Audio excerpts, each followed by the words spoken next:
Friends, I am Professor C.P. Singh. In this lecture,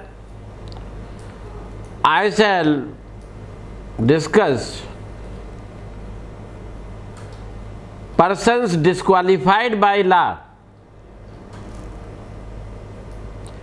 अर्थात कौन लोग जो है कंटेस्ट करने में कैपेबल, इनकॉम्पिटेंट या सक्षम नहीं माने जाते, डिस्क्वालीफाइड हैं कंटेस्ट करने के लिए स्पेशल स्टैट्यूट्स के तहत। तो 5 तरीके के लोग हैं। एक तो है एलियन एनिमी, विदेशी शत्रु, insolvent, convicts, foreign sovereign and corporations. Alien जो है का मतलब होता है a person who is foreigner to the land, जो हमारे यहाँ विदेशी है। अब ये विदेशी जो है एलियन एनिमी भी हो सकता है, फ्रेंड भी हो सकता है। If the sovereign or state of the alien is at peace with the country of his stay, he is an alien friend. यानी जिस देश के लोगों के साथ, जिस देश से हमारे देश के संबंध अच्छे हैं, मित्रवत हैं, वो देश जो है, वहाँ के लोग जो है एलियन फ्रेंड कहे जाएंगे। Whereas if a war is declared between the two countries, is termed as an alien enemy. यदि हमारे देश से किसी देश के वार छिड़ गया है, जिससे वार चल रहा है, वहाँ के लोग एलियन एनिमी कहे जाएंगे।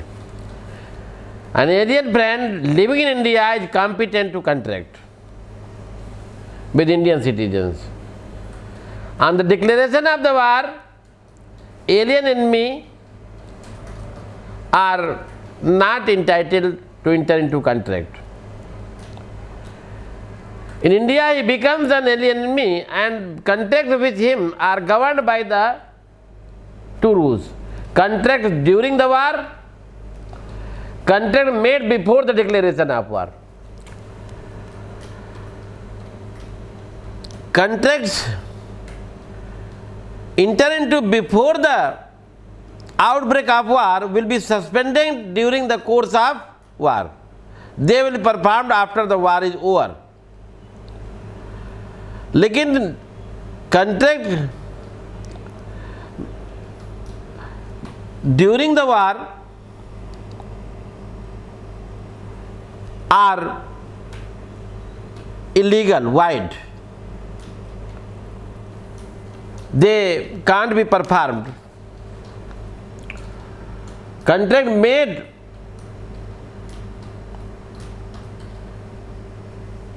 before the declaration of war are either terminated or suspended.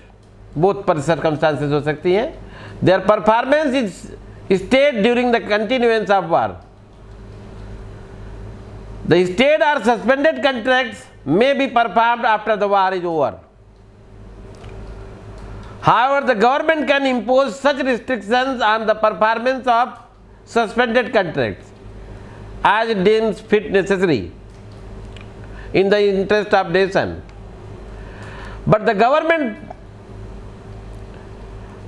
the government thinks that performance of such contracts is against the national interest, they will be terminated. Insolvent जो होते हैं, दूसरे हैं insolvent. Once a person is adjudged insolvent, after that he can't enter into any contract. This disability will come to an end once the person is discharged from liability by the court. जब तक दिवालिया रहता है तब तक वो contract नहीं कर सकता है, जब दिवालिया नहीं रह जाता है तो कर सकेगा। जैसे ही डिक्लेयर हो जाएगा इंसॉल्वेंट, वैसे ही प्रॉपर्टी उसकी ऑफिशियल असाइनी में जो है वेस्ट हो जाती है। और ये जो इंसॉल्वेंसी की डिस्क्वालिफिकेशन जो उसमें है, जैसे ही insolvent is removed when the court passes an order of the discharge.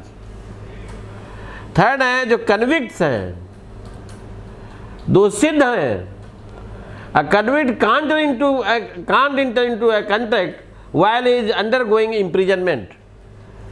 जब कैद में है, सजा काट रहा है, तो वो उस दौरान कॉन्ट्रैक्ट नहीं कर सकता है, लेकिन जब उसकी सजा पूरी हो जाए, माफ़ कर दिया जाए, तब वो उसके बाद कर सकेगा। लेकिन जब तक जेल में है तब तक वो कॉन्ट्रैक्ट नहीं कर सकता, है ना। This inability comes to an end on the expiration of the sentence if he has been pardoned or if he has been pardoned, या तो क्षमा कर दिया गया है या उसकी सजा पूरी हो गई है तो कर सकता है। फॉरेन सॉवरेन्स आर एम्बेसडर्स, ये भी जो है कंटेक्ट करने के लिए इंडिया में जो है इंटाइटल नहीं है, क्योंकि इंडियन कोर्ट्स में बगैर सरकार की परमिशन के जो है इनके अगेंस्ट सूट नहीं फाइल किया जा सकता है। फिर कारपोरेशंस हैं, तो कारपोरेशन जो होते हैं, registered company, local bodies, city corporations, ये लीगल आर्टिफिशियल पर्सन्स होते हैं। लीगल एग्जिस्टेंस होता है, प्रॉपर्टी एक्वायर कर सकते हैं, व्यापार कर सकते हैं अपने नाम से, सूट फाइल कर सकते हैं, इनके अगेंस्ट भी सूट फाइल किया जा सकता है। But as they do not have physical existence, as they can't enter to those contract which are personal in nature. वैसे ही कॉन्ट्रैक्ट कर सकते हैं, लेकिन पर्सनल इन नेचर जो है वो कॉन्ट्रैक्ट नहीं कर सकते। जब मैरिज करने का कॉन्ट्रैक्ट है तो कॉन्ट्रैक्ट कंपनी कैसे करे, पूरा करेगी मैरिज कॉन्ट्रैक्ट का? सामान लेने देने का तो कर सकती है, लेकिन इस तरीके जो पर्सनल कॉन्ट्रैक्ट हैं वो कंपनी या कारपोरेशन नहीं कर सकते। Moreover powers of corporations to enter into other contracts are also limited by its memorandum of association beyond which can't go anything. इन पर जो है ऐसा करते हैं तो डॉक्ट्रिन ऑफ अल्ट्रा वायर्स भी अप्लाई हो जाता है।